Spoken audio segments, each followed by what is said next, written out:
Welcome back to the Table Rush Talk Show. I'm your host, Misha Zvagintsev. Today, I'm excited to share a conversation with Tom Rutledge, a financial and operational expert with deep roots in the restaurant industry. While Tom spends his days helping restaurateurs optimize their business, he's here to share the powerful lessons and strategies that we, as heart-centered online entrepreneurs, can take away from his experience. From managing costs to streamlining operations, Tom offers invaluable insights that will help you boost your impact and profitability. Tom, welcome to the show. So excited to be here. Thanks for having me. Hey, yeah, indeed. So we were doing a little pre-conversation before we got started here and having fun and laughing about podcast technology and continuity cameras not working and microphones and you kept saying, I'm just a restaurant accountant. I'm just a restaurant accountant, or we're just restaurant accountants. We're not tech guys. So I was like, hey, talk to me. What's a restaurant accountant? What is that? What's going on here? Yeah, it's the undisclosed position for restaurant people that typically happens, right? So you think of, I own a restaurant group, and you think of, what food do you serve? What drinks do you serve? What's the ambiance? What's the place look like? What kind of cuisine do you have? And it's one of the few industries where people don't really think of it as a business. And even people that are operating restaurants are often, due to the entire universe of the restaurants, you have to be HR, legal, the social guy at the door, you have to be running the floor, you have to be checking on what's going on in the kitchen, you have to keep your staff moving. That there's so much noise in this industry that focusing on, am I profitable, is often actually a secondary thought process. It's very different than many other businesses. So sometimes when you start talking about the money side of restaurants, all of a sudden you're a corporate guy, you're a corporate restaurant. And it's like, well, we all have mortgages to pay. We all have, you got to pay your payroll. You have to get these things done. We exist to be a social endeavor for communities. We exist to feed people, which is a very personal thing. And a lot of times the questions about, are we doing it while keeping it a good business, are not the forefront of people who join this industry. It's a very creative, very artistic pursuit. So from my background, I love everything I just said. I love what is the cuisine and how are we taking care of people, and what plates and forks represent our concept. Like, those are the conversations people get excited about. But then you're like, okay, but did we schedule to budget? Did we have a good sales forecast? What are the managerial tools we're using? What do you look at on a specific day of the week to make sure you're doing the right things? My company has found, we do own and operate restaurants, but we also found that niche of translating financial information to operational people is the core focus of one of our firms, which is a restaurant specific accounting and, to a large degree, like a leveraged CFO position. Because it's one thing to look at something, and there's some really fun ways to look at information. I'll give you an example. I own a Mexican concept. So what's really interesting is, if you're like, well, we have to make guacamole. Okay, fair enough. But when we talk to a client, like, but did you know that avocados went up by 40% this week? So you can't just change the price of a menu item ad lib. Your loyal customers will recognize that. They'll feel that. You'll have other issues. So the conversation then is, if you have structure, and this is where I'm excited to talk to you about structure and all that fun stuff. But this is kind of a lead-in example. At our restaurant, we said, well, what if we take the guacamole and we make another appetizer that's a sampler that has salsa, queso, and guacamole, and we can reduce the portion of the guacamole down considerably, but spread out that cost change of that 40%. And even if we have that really good idea, do we tell the servers to try to recommend that instead of everybody defaulting to chips and guac? And just all of a sudden we're able to manage those costs better because we have eyes on these things. So our focus is on combining operational excellence with financial acumen. Everybody listening, watching can go to rdmsgroup.com. RDM as in Mary, S group.com. Follow along and see what Tom and his company is up to and what he's talking about. And your little tagline there is restaurant accounting and operational consulting. Um, it's the website you gave me when Yep. knew you were going to come on the show. Is that Yep. really what you're passionate about and trying to get the message out about right now? It is. I mean, there has never been a more difficult time to be in the hospitality industry. The pandemic has created such an avalanche of things to go through. I mean, it's always been a tough space, right? You have low profitability, high turnover, the court of public opinion is always very strong, right? Oh So my like gosh. and we're just, like all small businesses, by the way. I mean, restaurants are not unique in the fact that everyone's having a tough time for dealing with all of the things that come post pandemic and all the law changes and all the economic situation. Restaurants are just operating at such a slim margin to begin with. The average restaurant from an independent standpoint, and I do focus on independence. We're not really working with corporates and chains and all that kind of thing. So if there's an independent restaurant guy who's got 10 units or 1 unit, that's really where we're focusing on. And I mean, I live in California. My restaurants are in California. My business is in California. It is not an easy place to run a business. And it's only getting harder. So, I mean, this week alone, California has proposed something that says no more service fees. It's called the junk fee law. Well, restaurants are kind of there's a casualty of war just by being associated with this. Like, if you have a party of 8 or more, no more gratuity of 20% can be added to the check. So, okay, maybe that's for the benefit of the guest, maybe it's not, but it's certainly not the culture of dining as it exists today anywhere in the country. But now we can't add that. If you rented a restaurant out for your birthday party, there's usually like, okay, an automatic gratuity because it's a $10,000 party. Well, now you can't do that. So now that party is just going to be $12,000 if you're going to add 20% to it. And there's a lot of accounting nonsense and noise that come into that. But all of a sudden, where do you put that $2,000 and how do you record it so you don't get in trouble by the government? And then what does that mean to the staff and their tips? And, they're doing all that kind of stuff. And just in the California vein, we have sexual harassment training that's required. We have 401k requirements that no other state has for the most part. We have mandatory sick pay in San Francisco. They also just passed something called the Violence Prevention Program, which is due in July when they take the service fees away. So if you're an independent operator, if you owned a restaurant today and I just said those sentences, you'd be like, what? This is how many people am I going to have to pay? How many consultants do I need? How do I stay compliant? How many lawsuits am I about to get into? So we work hard to try to just be a place where we are owner operators as well. So we have a lot of compassion for everything that's going on. So, excuse me, are you like a one-stop shop for all that sort of, yeah, go ahead. Yeah, we are. Our foundation is in the bookkeeping. So the accounts payable, the payroll, all the sexy stuff, as we like to call it, right? The things that I don't open a restaurant because I feel like doing accounts payable for lots of invoices, right? That's not why most people get into this business. We do offload all that. So we process payroll, we do AP, we create that. But more importantly, frankly, from our perspective, it's data, right? And so the hardest part is how do you take all of this data and actually do something with it? So it's one thing to get an invoice, book an invoice, and pay an invoice when it's due. The bigger question goes back to that avocado. Do you have tools? Do you have a system in place that you can take bite-sized pieces of that and go, when do I look at what to be the most effective? And if restaurant people are listening, here's our little template. And it's one thing to say it, it's another thing to do it. On Tuesdays, my team goes in and does sales forecasting for this week, next week, and the week after. And then they confirm the schedule for this week, next week, and they look at the week after that. So we're looking at our labor compared to sales.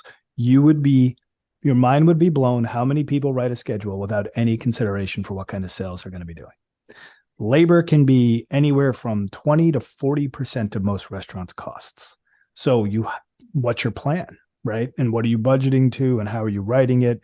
And then even more, that's a good exercise. But the bigger question is, are you set up for success? Is your menu able to be produced by the amount of people in the kitchen that you can afford to put in the kitchen? So You just have to start unpacking all of those steps, right? And then you get into Wednesday where we look at, okay, let's get into cost of goods. What are we buying? How much is anything changed in price? What does that affect from our product mix? And so by taking those into bite-sized pieces, we've now looked at our sales forecasts and our labor. We've looked at what we're purchasing and how our menu's selling. In our business, we call that prime cost. So prime cost is you look at your total sales and you compare your total cost of goods, food, beer, wine, liquor, any beverage, and your labor, and you go, okay, how much was that out of total sales? The industry averages about 65% prime cost. So if you think about it, for every dollar you just spent at a restaurant you ate at, they've already spent 65% of that dollar just on buying things and staffing. We haven't paid utilities, we haven't paid rent, we haven't bought supplies. That's you have 45 cents on that dollar to try to figure out profitability. So yeah, it's a wild That's number, isn't insane. it? Yeah, it is. So by taking Tuesday and looking at sales forecasts and labor, and by taking Wednesday and having the appropriate tools. So for any of my clients, we literally trend every item they buy, and we give them a report that says avocados this week cost 40% more than they cost in the average of the last, whatever period of time you want to look at. That information is great, but does it mean anything if you don't do anything with it? Right. So that's the next step. You have to build a way for your team to not only get the data, but then understand it and make an action item. That's where we really focus. So we've now made sure that our prime costs for the week are at least scheduled to be in line. Because if I can get that 65 down to 63 or 62 or 61, and just for some benchmarks, 65 is actually a pretty good standard, especially in modern times today. The ability to get under 60 puts you in like the God tier. That's like, oh my goodness, you're crushing it, right? If you're maybe doing pizza or pasta or Mexican or fast food or something where you can like really scale it, you can get under there. But like the difference between good and great is like 60% to 65%. So you're talking thin margin, right? Oh my God. Yeah. What makes up prime costs again? It's labor, So food. all of your cost of goods, food, beer, wine, liquor, any beverage, however you're tracking that, and total labor. So front of house labor, back house labor, including salary, taxes, benefits, all that fun stuff, compared to total gross sales. So all of that, you've already spent, if you're doing well, you've spent hopefully no more than 65 cents on the dollar. Holy mackerel. Rent Yeah. is what's rent as a percentage of all this? I always thought rent would be this huge amount. Look, living in Encinitas, California, Yep. on the avenue, It go ahead, speak. depends. So when we do lease consulting, there's a lot of things that play into rent. So I'm going to answer that question, but a little bit broadly. Okay. When most people sign up, two things causes restaurants to fail more often than not. The first one is they're undercapitalized. They didn't realize how much money it's going to cost to build the restaurant. When their operation is open, they might be showing positive cash flow, but they probably can't afford the debt structure they got to open the restaurant. That's what causes most restaurants to turn over.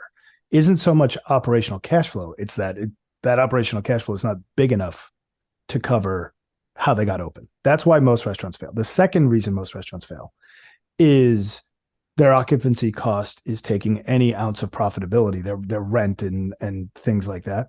And they are equally combined because most restaurants, with those two reasons in mind, most fail when they sign the lease. They just don't know it yet. So it's unfortunate. And by the way, it's not. Here's some crazy numbers, and it's not. Even seasoned operators can make mistakes. So, for example, I'm building a restaurant in Sonoma County here. We were told that it passed ADA. We had sign-offs that certain things passed. ADA is the American Disabilities Act. Come to find out the bathroom is 4 inches too short. Now we have to tear out two bathrooms, and $60,000 is gone before you realize it, right? So because the walls were structural, we couldn't do anything but gut the bath. So now we had two beautiful, fully built, great sized bathrooms. One was 4 inches too short. That was the ADA bathroom. So we had to demo both of them to make one big bathroom with one tiny little staff bathroom. $60,000. Had no idea it was coming. Here's another crazy number. Do you know there's a couple different ways you can sell liquor in most states? You have to buy a certain liquor license. Well, because we live in California and everything is more expensive than it should be, you can buy what a beer and wine only license, meaning you can't sell hard liquor. Depending, and these are all county by county. Where I'm from, that might be $25,000. But if you want to go get what they call a Type 47, the ability to sell liquor in addition to beer and wine, where I am, $250,000. So that's sunk God. cash. That has you're just out of pocket. There are other counties where it's $400,000. There's some where it's $60,000. It's just dependent upon the county. So you're just talking about an enormous amount of money out the door before you even start anything. The liquor licenses, are they transferable or is that It like is an the asset. You are right. It is okay. an asset. It's not Okay, sunk good. cost. If you do, but if you're holding on to it, so going back to the lease, most restaurants, the goal should be about 10-year lease with options to the ability to extend the option. So most of our leases, we look for 10 years plus 2 5-year extensions. So you have the ability. There's a million different ways to skin the cat when it comes to leases. Some are flat dollar values. Some you negotiate a percentage. Hey, whatever my sales are, I promise I'll pay you $5,000 a month. Then at the end of the month, I'll send you my sales figures, and we'll split I will give you 6.5% of my sales. That's what we agreed to. So that means I've given you five. We did the math, and 6.5% is 7,500. I owe you an extra $2,500. That's called percentage rent with a break even. I love those for the most part because I would love to give you as the landlord $100,000 a month because it means I'm doing that volume of sales, right? Like I'm pegged to 6.5%. So again, from a benchmark side, I have found almost universally that if you're over 10% rent, you have a significantly higher percentage of chance of failing. Like that is canary in the coal mine stuff. When I take on a client and I see their occupancy cost is like 12%, I'm thinking exit strategy, right? Can we grow sales enough to make that work, or exit strategy? If you have flat rent, that's kind of the point, right? So that's just your profitability is being eaten up into occupancy. Like that's literally every point over 7% is our. And again, there's always exceptions to the rules, and there's always ways to finagle stuff, but that's just a baseline number.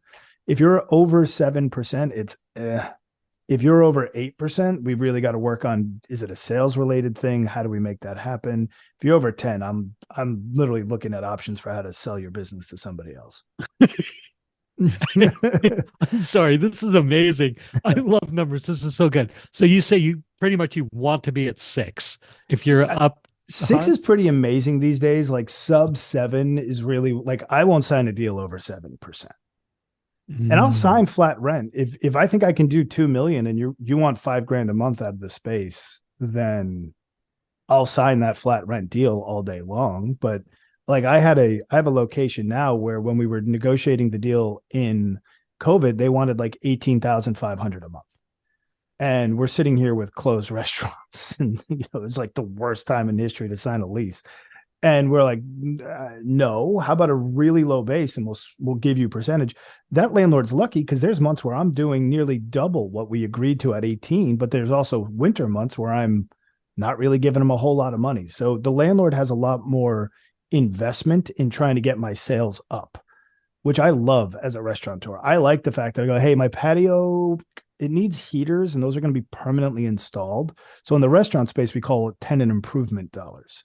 So when I look at a lease, if someone goes, listen, I'm going to build this restaurant for you, it will be everything you wanted. I mean, this doesn't happen very often. Usually you have to be quite experienced, and those who have tend to get. So if you're that guy with 15 units doing 65 million a year, you get free restaurants. The guy who's trying to open his first one, he's got to pay $1 million for his restaurant, right? So the landlord who comes up and says, I'm going to spend $2 million building this any way you want to, you're going to pay a premium rent, right? And then there are other landlords who go, I'll give you X amount of dollars per square foot, and then I want reasonable rent. Or there are landlords who go, I'm not giving you any money. This whole thing is a mess. It's yours to figure out, but the rent is going to be bargain basement. So there's a million different ways to look at that. Does that make sense? it does. It makes great sense. Boy, you've got my wheels turning. Excuse me. I hope I will remember to edit that out. the little cough. Um, Holy mackerel. Back to the liquor license thing. Yeah. So if your restaurant goes under and you spent 200,000 on the liquor license, is that just go to waste or No, it is an asset there in, and it does. I want to be clear. It does. There's always, everywhere is different. States are different. Counties are different. I mean, there are a million different ways to pick that up. And in some cases, like let's just stick to California because we can work backwards from the most complicated. Every once in a while, a county will say, and the state will say, we're going to open up a new lottery. So, Tom, you won the lottery. You entered the lottery just literally like the California lottery or like Powerball. We pulled your name out of a hat. You get a liquor license. So that would be $10,000 to $15,000. And oh my goodness, I got a new liquor license that was assigned. That you can't sell until it matures over a period of time. However, if you are closing your restaurant, I can go, hey, I will buy that from you. There's a literal market for it. Like for those of us old enough to remember before Uber, like New York City had taxi medallions. Like you needed a taxi medallion. The only way to get a taxi medallion was to buy it off a guy who had one. Liquor licenses here work similarly. So it's kind of a market driven price. Mm. So, but if when I, in 10 years, if I choose not to renew my lease or if I sell my business, that is an asset that I can sell. However, it doesn't help me now. I might be in that space for 20 years. I've got $200,000 tied up in an asset that, you know, I have to now use to make me money by selling alcohol. So, Yeah. and by the way, it's why is that worthwhile? That kind of leads to cost of goods, right? Like liquor drinks should cost between 17 and 20 cents on the dollar. So there's good margin to be made in liquor. I'm just listening to you talk, and a couple of things strike me. One, you're clearly good at it and are running successful businesses, restaurants, units, as you call them, Mhm. in the current environment, which speaks to your what savvy and business acumen, and I guess your the way you talk about data and looking at it and very pragmatically, maybe that's a good word, pragmatically, objectively, numbers are the numbers. Here's the stark facts. Like let's work with these. Um, I suppose that translates ultimately into a better experience for the customer too. I will argue that it is teamwork because my insights still need to be translated to operational goals and tasks and be put through the filter of hospitality. Because at the end of the day, if you allowed my business partner and I to just have our brains create a dining establishment, it would be a robot with a chute and a like it would be it needs to be translated to people. Like it is skill set oriented, and that's what makes restaurants so complicated in the grand scheme of things, and wonderful, by the way, is people go out mostly for the human interaction. If you're going to like a neighborhood restaurant, like even if you do go to a drive-through, there's a person taking your order. You have human interaction. I don't think we're at a point. There's a place for automation to a degree in the restaurant space, but it will always be a social gathering spot in one way or the other.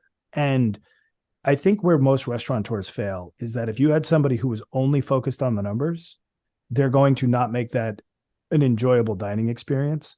And if you have somebody who's only focused on the dining experience, they probably won't exist long enough because they can't pay their bills.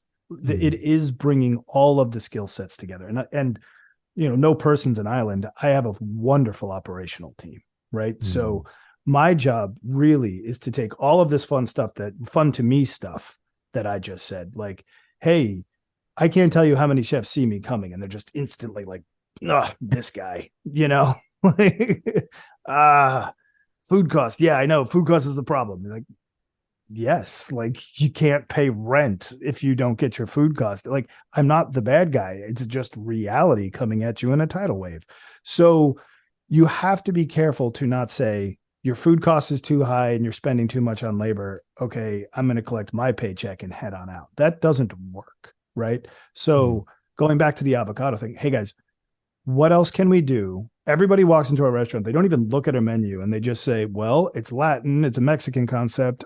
Chips and guacamole is probably here and I want it. Right. So how do we take the thing that says, guys, I kind of don't want to sell it because avocados are really, really expensive right now. How do we get them excited about buying something else? Chef, what else can you put on the menu that is going to be like really exciting and tasty and at a food cost that works? And then front of house manager, how are they approaching the table? I'll give you there's a couple tricks of the trade too. So this is where the numbers and the operation come fun together, right? When you walk into any restaurant that we operate, our host puts the drink menu up first. And there's reason for it because we also make the drink menu side. If you go into a restaurant that's got like a two-sided menu or something like that, the front side where the food is going to look really graphical and like you're going to have a big logo and it's going to look really good. You turn it over, look at the drinks, and it doesn't kind of appear like that's the side that you should look at. But now think about it from my standpoint. If I can entice you into a beverage drink, now I can get the bar working on a drink. I can get a drink in your hand. So you're now satisfied that you've had some version of customer experience. Now the food can take an extra 2 minutes if the kitchen's behind because you have a drink. More importantly, if I do that order, drink, then food, you'll probably want another beverage. And we don't do this just from like let's take more money from you. I want to give you an experience. So if you do want another drink, I can probably get that in your hands when the entrees come, where if the food hit first and then the drink hit, I probably can't get that secondary drink in your hand. Mm-hmm. So now I just increase my check average substantially because you're having a better experience because I make really good drinks and you've had 2 of them. So just that nuance of, hey guys, I see that the chips and guac is in the window, but they don't have the margarita yet. Get the margarita to the table, then bring the chips and guac. If I served 100 people that day and I made $4 additional per person, that's literally where I make all of my money. Get them the drink in the hand first. I thought that was common practice with restaurants. Maybe not so much, should be, but if you think it's often not done well, and it's often driven by the numbers guy wants that to happen. But what I need to do is explain to the operator, if we drop the drink menu face up and the server approaches and says, hey guys, did you see the drinks? What are we having? And they literally do that suggestive selling technique to get the drink first.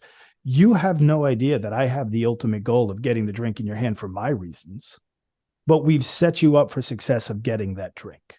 Does that make sense? It does. And I love it. I love that idea. You're making it a better customer experience across the board. Correct. As well, which is ultimately what it's about. So it's literally win-win-win for everybody, which I love that. And there's so many it's kind of like being a magician. Like if I put something on the menu that I don't want to sell, if I move it to the bottom left of the menu, it will automatically stop selling. If I move it to the top right of the menu, it will automatically start selling. If there are things that people are going to organically order, I can drop them anywhere into a specific section. If I put a box around it, I will massively increase the sales around it. Like just priming you for cues. So for example, do you know why I put a $22 glass of wine on my menu? Or why any restaurant manager should? So you feel good about buying a $5 no, so this if I have a wine like this is what every seasoned restaurant person should consider.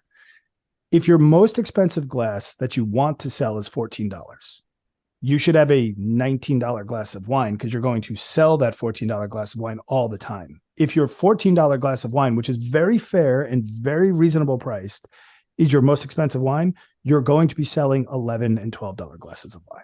So it's all relative. The other thing is I always make sure that there's an expensive appetizer somewhere in the top third of the menu so that they can go, oh my goodness, $22. This place is expensive. Oh, 14. That looks good. Psychology, human nature, every time. Everything. And so what's fascinating too is just to speak to a couple others benchmarking things. Food cost is fascinating, right? The average restaurant sells 60 to 65% food is an average, what we call product mix in the business. The rest of it is some version of beverage. So often food outsells beverages. And when you're dealing with food cost, if you run a high-end steak or fish house or something like that, you need to keep your food costs between like 27 and 30%. Some places go north of that. So that's of food sales, mind you. So for every dollar you spent on food at that restaurant, 27 cents are now in food, right? And you haven't paid for the kitchen yet. Hence prime cost at 65% is good. Where if you go to the local neighborhood restaurant, you're probably operating at a food cost, again, as a percentage of food sales. That's important, between 25 and 27%. Taqueria, pizzeria, Italian, because of pasta, all that kind of stuff, you can sometimes get into the 20 to 22%. Those are kind of like our standards. So just to give you concept on that, when you buy a glass of wine, the restaurant is selling that at about a 25% cost of goods, meaning what they bought the bottle for, they sell the glass for. So you're operating for every glass of wine, you've spent 25 cents on the glass of wine that the person is drinking for every dollar spent. Beer can be anywhere, but the average is around the same as wine, 25 to 27%. And then when you get into liquor, depending, some places are serving, well garbage into a solo cup, and you can get that into the low teens. But the average restaurant somewhere, we call it liquor plus sidebar. Sidebar is the juices, the mint, and all the other stuff that goes into it. You tend to be, your goal has to be under 20%. It's usually between like 16, 17, 18%. So Oh my goodness, your man. money's just going everywhere. That's unbelievable. What's an operating margin, or am I saying that right? Where Yeah, take I home mean, where you're there's happy. Yeah, go. happy place for most restaurants, 5%. Yeah, especially if it's owner operated and they're already pulling a salary, like 5% is like, people are pretty pumped if they're doing that these days. If you're really firing on all cylinders, and by the way, accounting can be done a lot of ways. Is the owner on payroll, not on payroll? And there's all kinds of ways to figure out. I tend to talk to fully loaded costs, right? Like if you have a management company that you pay yourself through, maybe you're taking a percentage of the sales that way. But most places, 5, if you're doing north of 10%, you are crushing it. Rushing. Yeah. A healthy restaurant, you're perhaps as an owner drawing a salary of some sort and perhaps making 5%. Yeah, if Is that you're what I'm hearing you say? physically, I'm saying that as like, if you're physically, like, you are the manager or you are the chef, like you're Okay. fulfilling a role, then there's 5%, north of 5% is really good. Don't get me wrong, I have groups doing 18, 19, 20%, but like, let's put that more on the unicorn side of things for the independent restaurant, right? So, And when yeah. you say you have groups, is that groups that you support with your With the accounting firm, yeah. So yeah, we do the accounting, like all of this operational consulting and financial work. We work with about 100 or so brands that have, anywhere from a single guy with a food truck up to Michelin 2-star, up to independent 8, 10, 12 groups. I mean, all over the map, but independence. No, not, I don't have a Chipotle or a McDonald's franchisee or anything in the mix. yeah. How many units does your company have itself? Yeah, so we have 3 operating units and 2 in construction. So we're 3 to 5. 3 going to 5. And then we have one of our concepts will be growing into a multi-unit concept.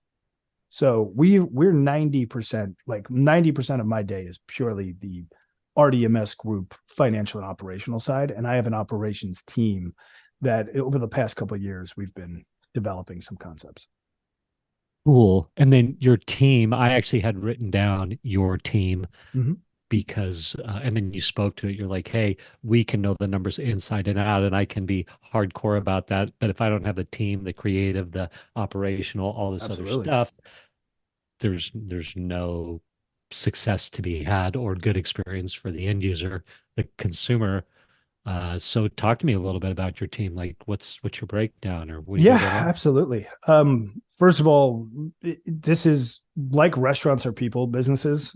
So is accounting. At the end of the day, it's a service business, right? So really, I consider myself, like, all of my businesses are hospitality businesses in that capacity, including the restaurant side. So from a restaurant team, I have a business partner. He's my partner in all of my other concepts. So we've built everything together. I have a director of operations on the hospitality side. So he's in charge of making sure that the chefs and the general managers and everybody are doing their job. So for those concepts that I mentioned, he's in charge of that division of things. Everybody reports up to my business partner and I, but he's our operational lead there. On the accounting side, it's a multi-structured setup. So management layer that looks over the accounts payable and payroll department. And then we have a senior accounting department. And then we have an administrative side to the business as well. So, but when a client signs up, a client would be assigned a very specific accounts payable person who's a lead with a backup, a payroll person who's a lead with a backup, the senior accountant who's a lead with a backup, in addition to myself and my business partner really translating that data. And fundamentally, I don't want to be the voice box. I want to teach people how to use the tools that we have. That's really what we're focused on, right? Mm. So, hey, the meetings that I want to create hundreds of my DOO, the guy who understands the DNA of this information and how to translate it into the operation. We focus with our clients that they can physically learn how to do the same thing with what we're providing. Mm. Provide the data, understand the data, make it an action item. Yeah, I 100%. heard you say that earlier. And get into the systems. I mean, restaurants are so by the hip so often, right? Like so often out of necessity. It's a chaotic thing, right? Like all of a sudden the line cook cut his pinky off and the server broke up with his boyfriend or her boyfriend and now he's not in a good mood and he's providing bad service. So you have to pay attention to that. And it's like, why are you crying in the bathroom? Why aren't you out there with the tables? Like what's happening? What we had massive reservations for the patio and started raining out of nowhere. Now we don't have enough seats for all the reservations. I mean, there's so many things you have to deal with on a daily basis. And to try to get your arms around all that, the things that aren't directly in front of people usually become the things that don't get done. So if we can be like, hey, that report, it's in your inbox, just over your cup of coffee, like just here's the data. Now go do something with it. And here's some ideas on what to go do with it. That's what we try to provide that assist for. It's not, we can't say one of my members of my team is going to sit in a room with you and explain that avocados are up by 40%. We're going to train you on that, but then how you use that data is still a client's need. They have to be creative with what that is, but they're now armed with the tools to do so. Yeah. So you've got clients or you have a client or you clearly have this incredible wealth of knowledge, you and your team. It's blowing me away. Are you providing coaching? Is that like a next layer of service? Great question. I appreciate that. So the fundamental setup of our firm is that when you sign up with us, we're definitely doing your bookkeeping. Like that's the core. We're doing the AP, we're doing the payroll, we're doing the bank rec, credit card rec, sales tax. All of that is 100% in there. There is 100% a layer of implementation and coaching and training to be able to do all the things we just talked about. You should get these. We can give you these reports on any day you want to, what days work best for you. Here's how you should digest them. Here's the insights we will take. Clients can choose to go down that path or not. We can bring a horse to water, if you will, right? We are here to provide all of the water you can drink, but you have to be wanting to come to drink it. Once that's established, that training has gone through, we always have an end of period P&L review. So at the end of every period, we will sit down and we will talk out the financial outcome of all of the tools and set up a plan of, hey, your food cost remains at 32%. It doesn't need to. You have all the tools to do that. What stumbling block are you hitting? And would you like our assistance if you're not getting it done? But at the end of the day, the one reality of it is this business is so hard because you have to show up and do the work every day. So I don't try to oversell my services like I can fix all of your problems. I'm not in your restaurant. You have to show up every day and put into action what's there, but we're going to make it very easy to understand what the actions are and give you tools and insight and feedback. And we are operators. So we're not saying this from some magical ivory tower. This is what you should be doing. You do have to show up and do it though. Does that make sense? Yeah, it does. It makes a lot of sense. I'm thinking if of restaurateurs or fledgling restaurateurs, again, 1 to 10 units. So we're not talking, whatever. Yeah, Danny Meyer, please call me, but he's not our target, right? Like your organization's bigger than my whole firm, so I can't really help you at that point. But I have built this for independent, and it sounds kind of silly as a business operator, but this concept, in my opinion, doesn't scale to be 1,000 units. For my accounting firm, it is. I'm fortunate, blessed in many ways to say that I don't take on clients who don't want to do the things we talk about. Right? Like you can find a bookkeeper who will say, give me your QuickBooks and I will do your bookkeeping. What someone who comes up says is, I need your help. Like, I'm willing to come into your system, change my chart of accounts, use my accounting software, not whatever you used to use. And, we're not for the guy who says, I need you to do this, this, and this for me, and I don't care about anything else.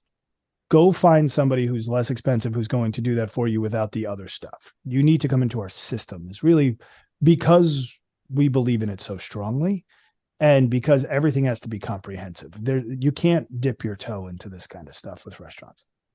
Yeah, I'm thinking of the people that wouldn't take action on what you have to offer. And just talking to you, it's clear that if I had a restaurant or was going to start a restaurant and I could leverage your knowledge, your tools, like I would be insane not to, even if it's perceived as pricey relative to, Mary Joe or Joe Bob, accountant, bookkeeper, right? Not to Thank downplay you. them I at appreciate it. all. Yeah. Well, everybody has their fit. If you are running your business and you're making 20% of the bottom line and you have to file your taxes at the end of the year, and that's what you see this role being, fantastic. Good.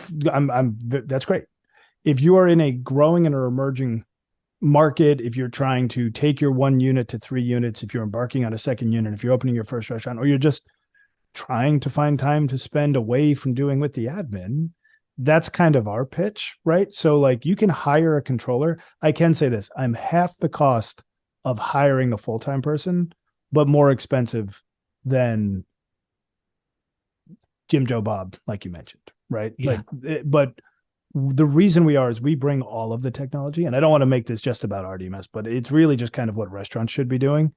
That's the other side that I was going to translate this to, which is, if you opened a restaurant tomorrow and you just decided to Google, I need this for a restaurant, you're going to get 700 different versions of whatever this is. That could be scheduling software, inventory software, accounting software, reservation services, schedule. I mean, you name it. There's very few unified solutions that actually do what they claim they can do. So the restaurant space, I mean, it's like talking to a tech founder startup. You're like, okay, well, I used Resi, and then they did this, and they did a deposit via Talk, and then they did this, and they did that, and they ordered via this. And now DoorDash is here, and the point of sale is there. And you're just sitting there being like, we just listed 72 different brand names, and the guy ordered a $10 burrito. You know what I mean? Like, so it's the tech stack and tech packages.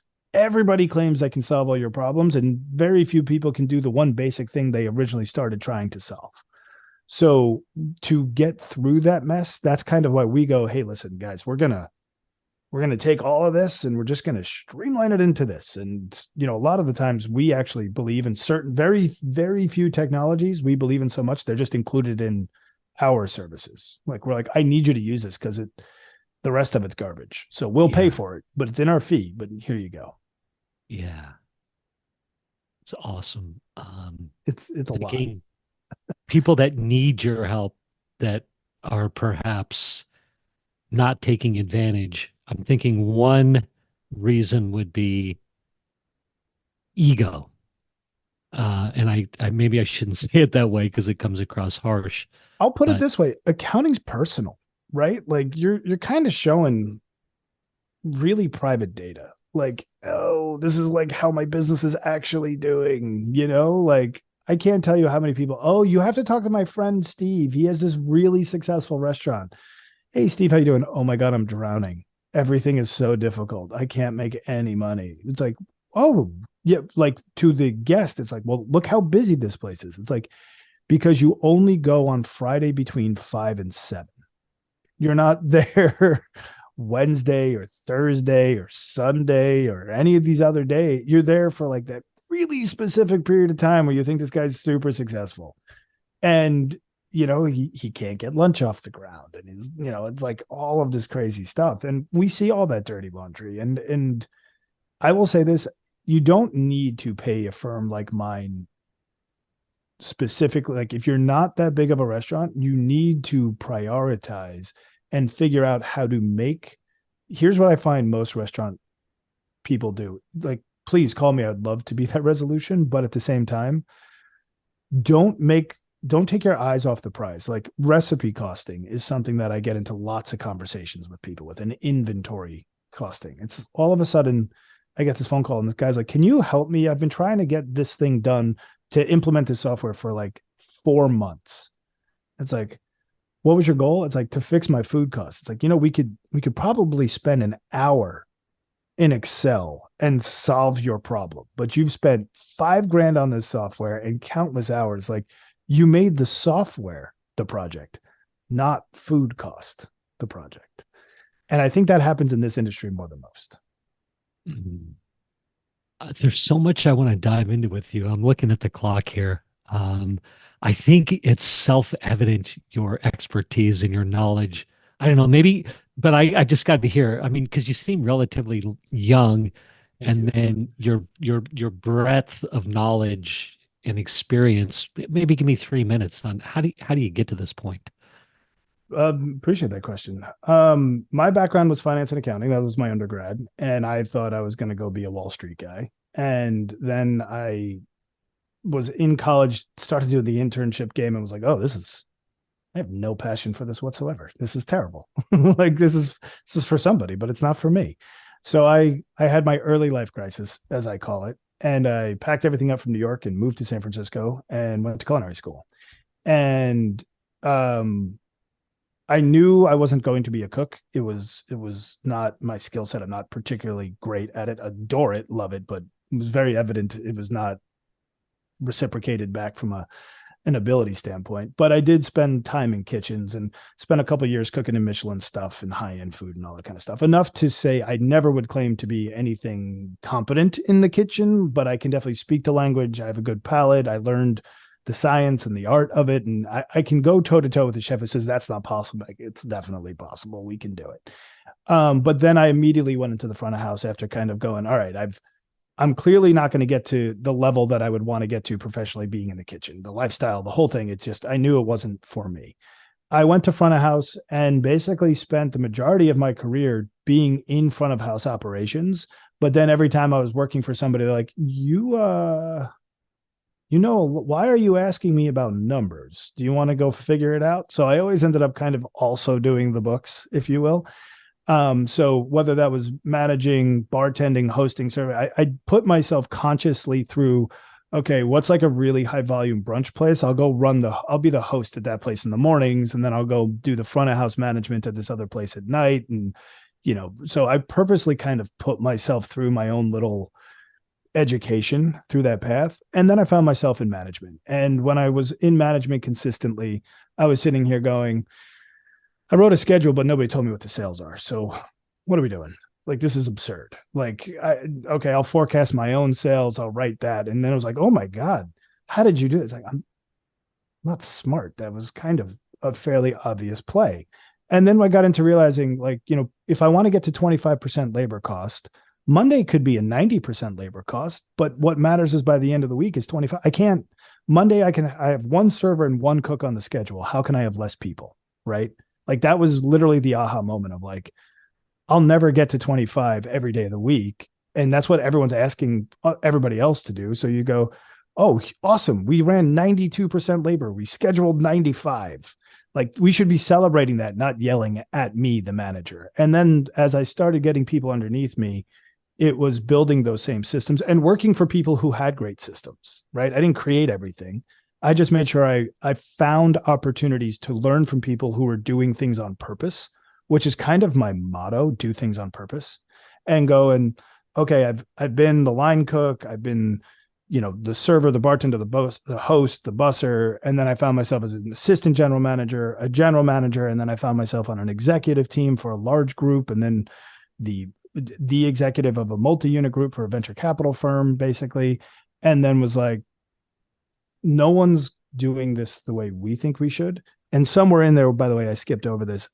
I found a restaurant specific accounting firm, which was very unique at the time, and joined them for 2 years and met my current business partner. They put us in the same room. And I was mid 20s and was like, well, I look 10. and no one's going to listen to me. So I'm clearly not going to become a consultant here. I only grew the beard so I could show up to meetings and people stop asking where my boss was. Right.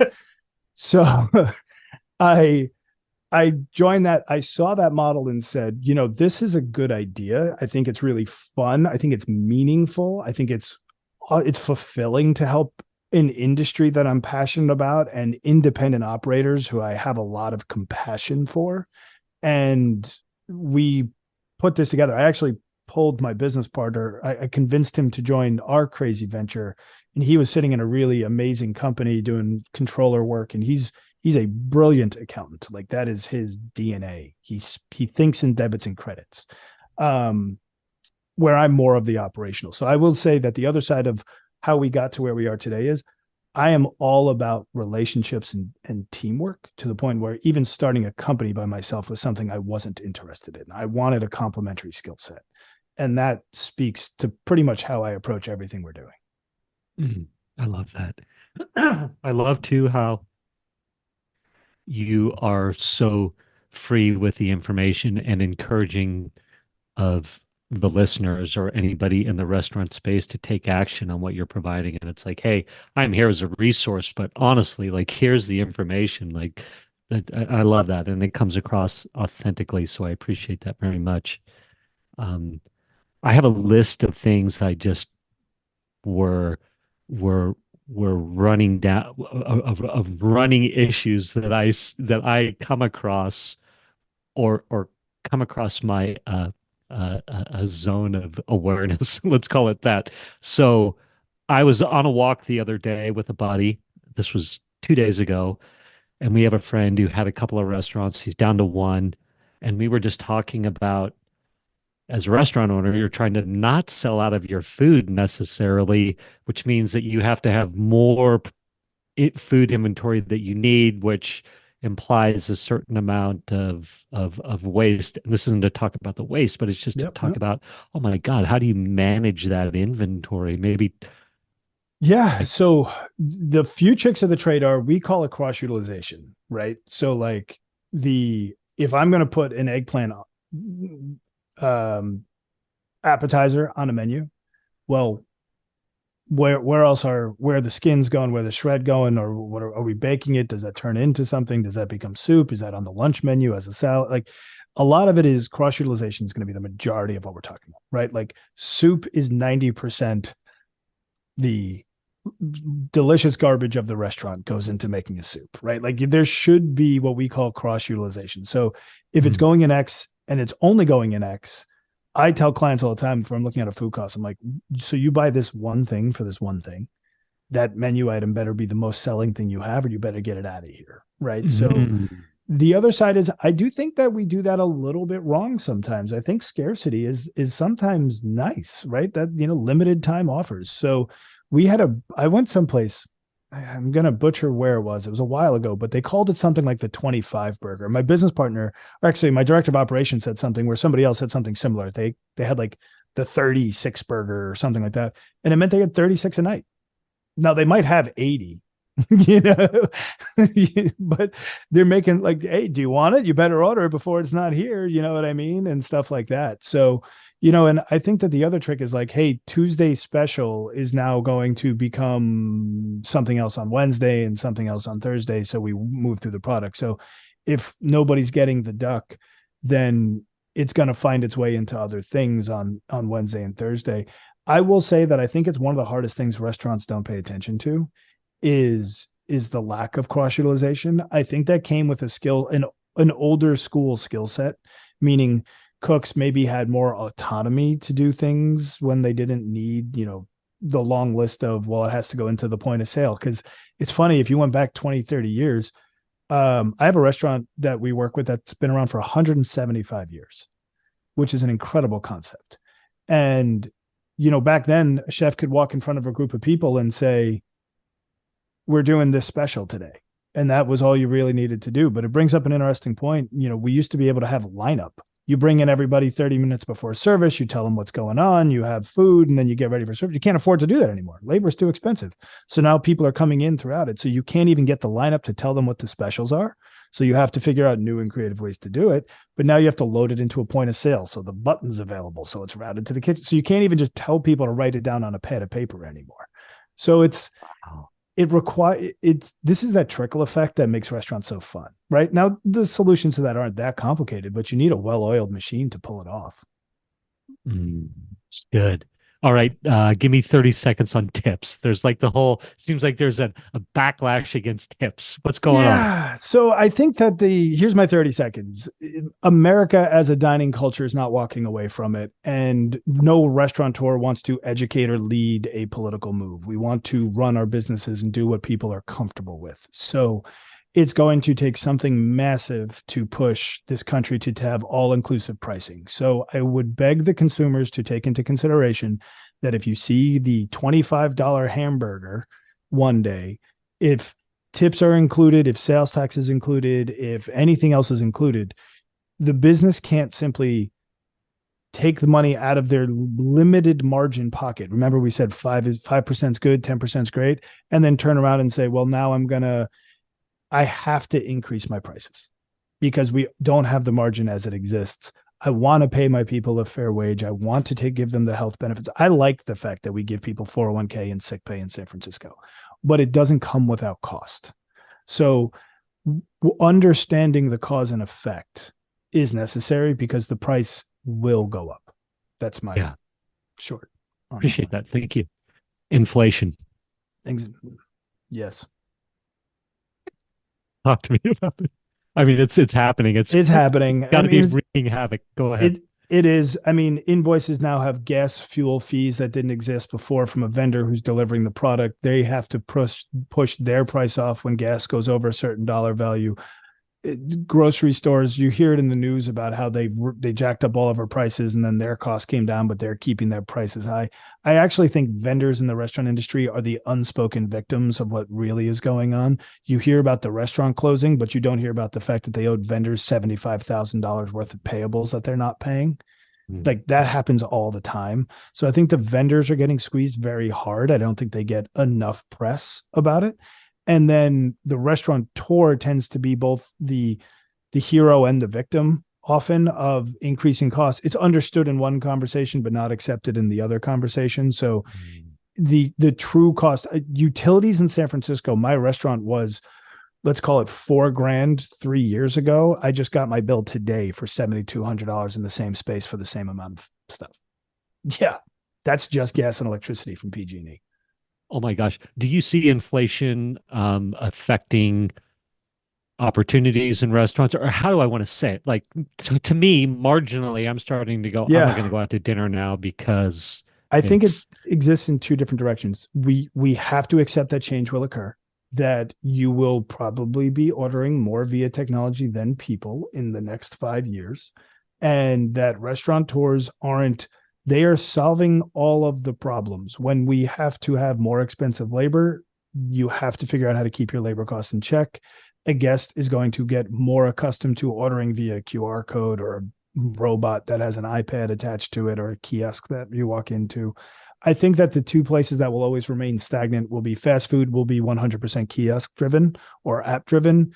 And I think fine dining Michelin 1, 2, 3 stars, when you start paying $200, $300, $400 per person as a baseline, you're going to get servers. I think it's the middle of the road dining experiences that you're going to find edged out into doing things, frankly, just differently. I wish I had a crystal ball. I'd be much wealthier if I did, but it will just be different is what's going to happen. So be ready for change. Yeah.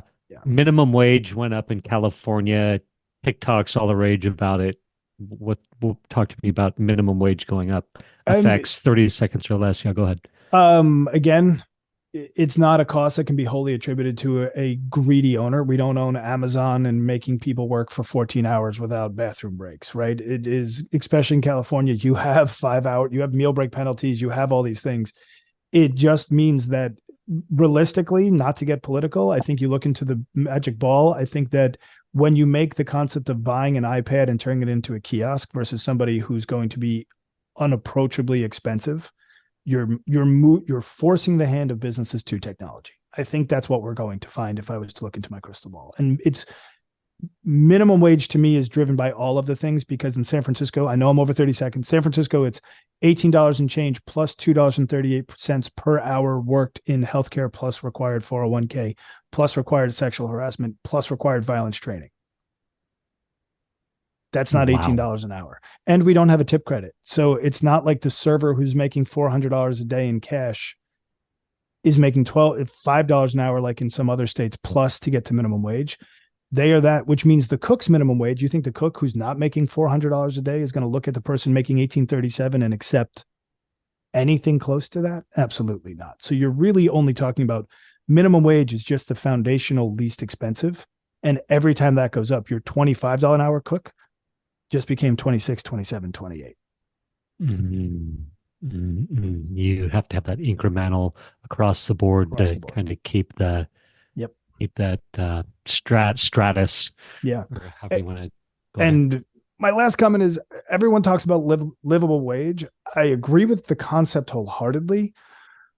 I think it's interesting when you are in the Bay Area and you're like, what is a livable wage? Is it $500,000 for the Twitter CFO? Is that the livable wage to live around? Like what is livable wage? Because it's outrageous here in many instances. So like I'm not a greedy guy. I mean, I'm trying to find 5%. It's just, if I have a 6% increase in my costs from all the things that are going on, I'm now making -1. I can't absorb all of it. You know what I mean?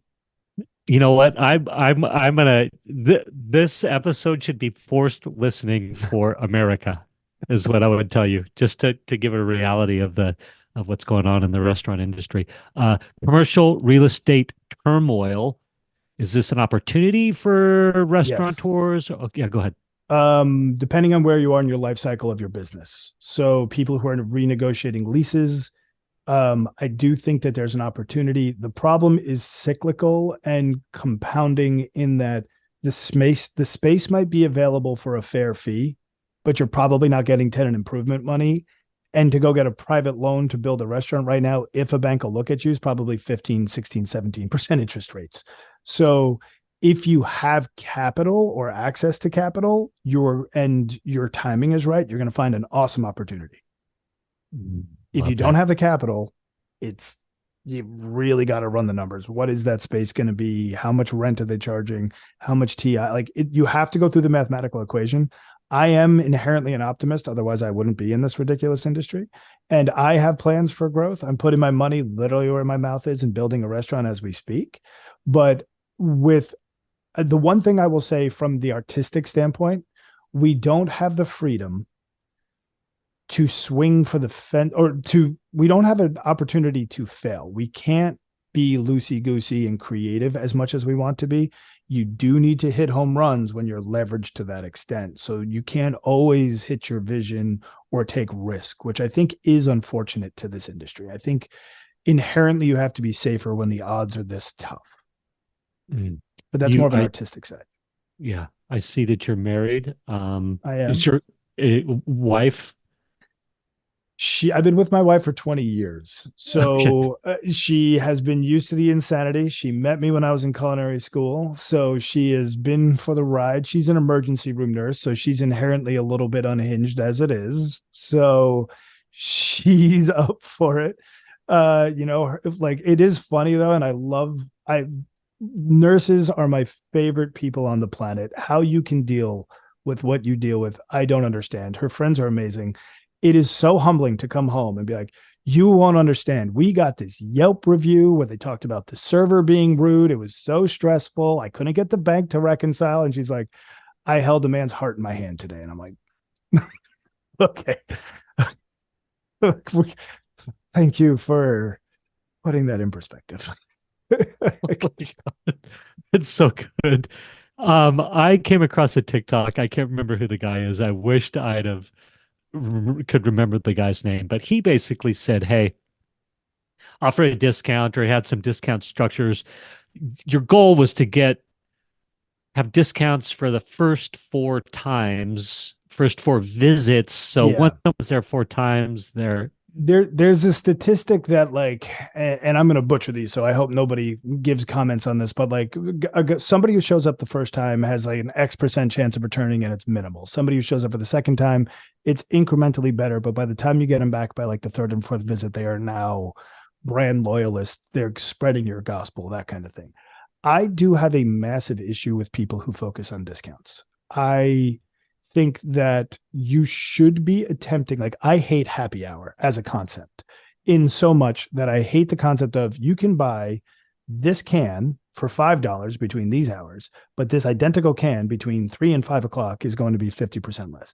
I think that my core, this is purely opinion, but my core hospitality thought process is give the best possible product at the best possible price all the time. What I can agree with is this 12-ounce can is $5, but we have this really cool 3-ounce product that is this other price and a better value. Even if you did the math, I'm willing to give something away for significantly less, but not the identical item. Does that make sense? I also think that a lot of people cultivate, if you're a couponer and you'll only show up if it's 20% off, you're not my kind of guy. I want you to want to try my restaurant. Now, if you've come for the third time, I'll probably buy you dinner. Like it's different. It is one of those, I want to reward people. I want to make sure that my team is delivering great product and great hospitality, and that entices you back. And then we want to acknowledge your patronage, and I will give you the house I'll buy you and your family dinner on your fourth visit. If we're developing that relationship together. Yeah. This guy, I think, has tact, now that you've talked me through it, and if I'm remembering it, after the first, at the end of the first meal, you drop your card with your name on it, and you're like, "Hey, super great to have you. Next time you're here, have your first cocktail on us." That guy's right? brilliant, right? Yep. Yes. Yep. So at the end of the next time, and he even had it color coded so that, if it was the first time someone was there, they got the red napkin, so they knew you got the added. That is a hell of an operation. That is those are those mental tricks that the guest doesn't realize, green versus red versus whatever, right? So like in one of our restaurants, if somebody comes in with a gift card and it's a white gift card, somebody gave it to him as a gift or something like that. If they came in with a red gift card, this is a restaurant trick. It's one of those hidden secrets.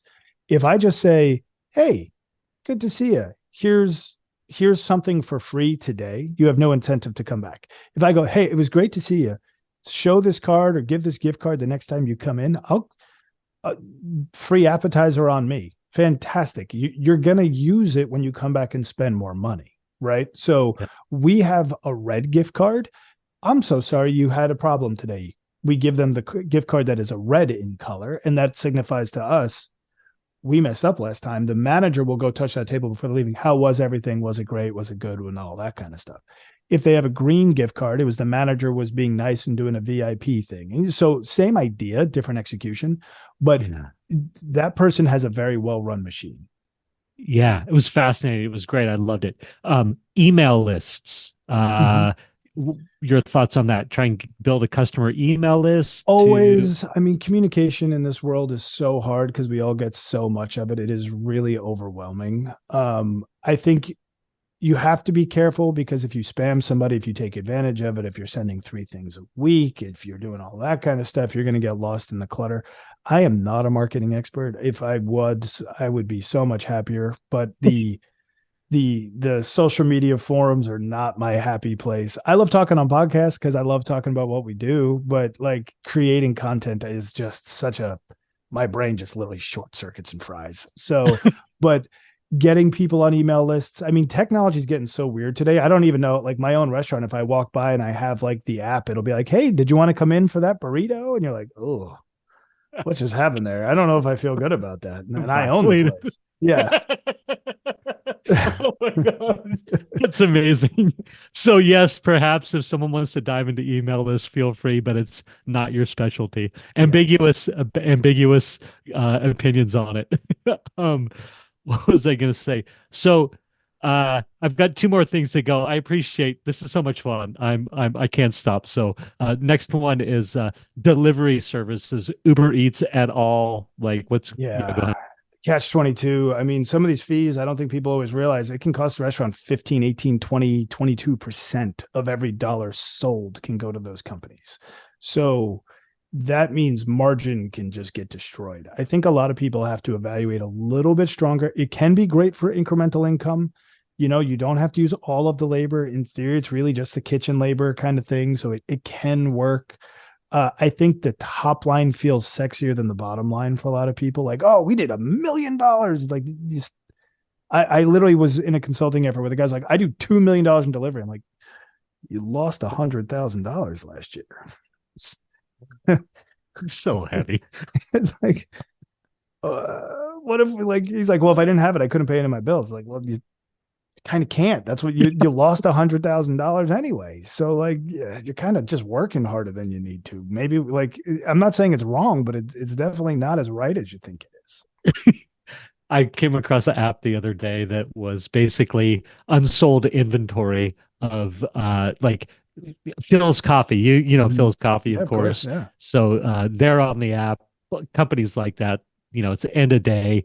Uh, Clean out the leftover biscuits or muffins Yeah. or whatever at a discount. Have you seen that? Yeah, go ahead. I love that. I do. I think it's really creative. Like when I travel, I use Hotels Tonight because they're selling hotel rooms that didn't get sold. So I can go stay someplace fancy for less money. I feel like it's really, really clever.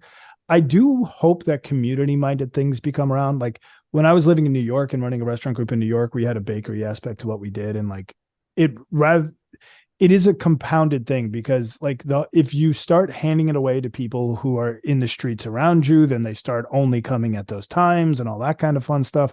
And then your managers aren't paying attention to pars because you don't see the waste. But we were donating it to charities and saying like, we have left over, come and bring it to the soup kitchen. Like I hope more of that happens.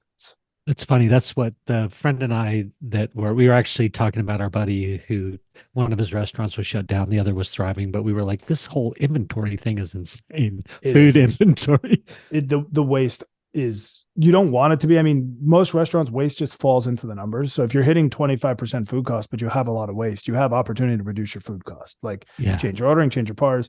Restaurants should be trying to end with less stuff.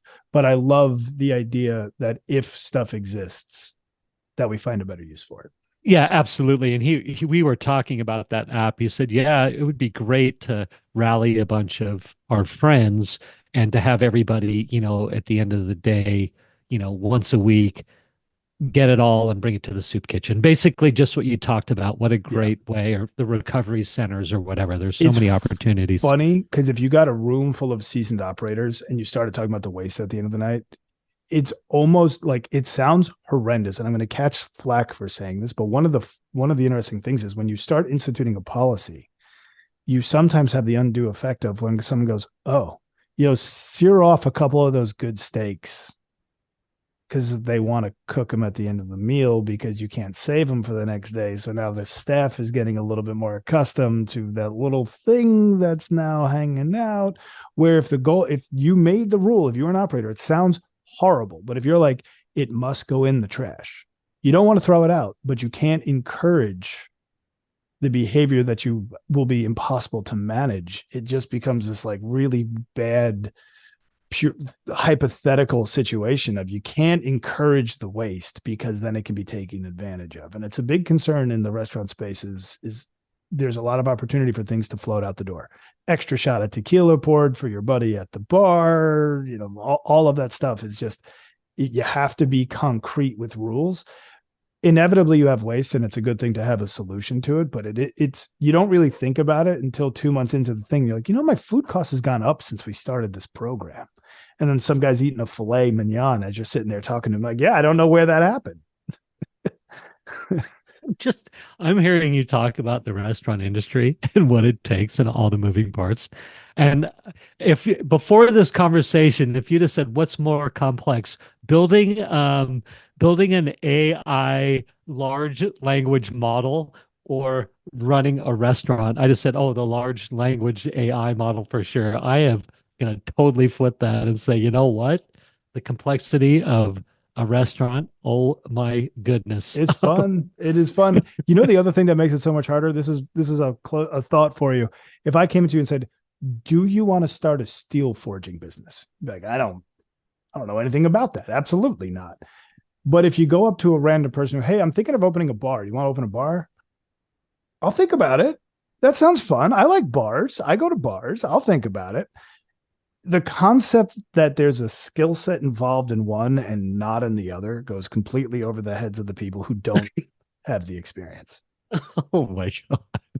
This is so funny. All right, last question. Well, actually, I have two more. We'll roll Sure. with this. Tech, like Toast, for example. There's Mhm. tell me about leverageable tech. I have a buddy who owns Cali Barbecue. If you've ever heard of that, he's doing a ton of fun stuff. Why, But Sean? yeah, Sean. Yeah, he's one of the most well-connected people in the restaurant space. That guy's he's very genius in marketing. Yeah, he's fantastic. Yeah, Yeah. yeah. So Toast, tell me about. I mean, I just know that he's like, oh, I've seen all his Toast videos or whatever. Toast has raised an insane amount of money and they've done a very good job. They have taken what's very specifically called the point of sale business in this industry by storm, and to the point where, let's see if I can show you, that is a Toast terminal sitting in the corner of my office. So I know Toast very well. The Toast is, there used to be a couple giants in the point of sale system.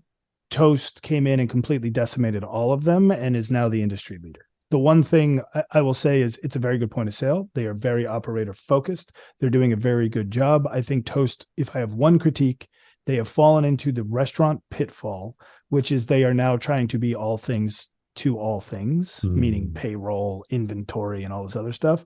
And I think as an operator, I wish more people stayed in their lane. I understand from their business model, it probably makes sense.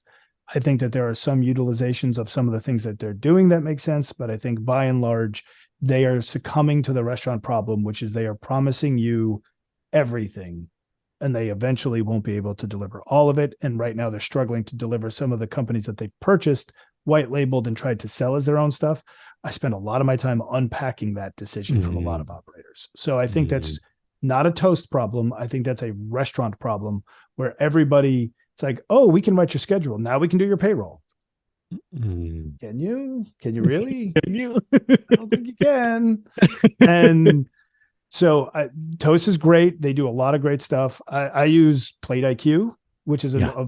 now called Automate. I think that software is fantastic. And I use Restaurant 365. That's my core.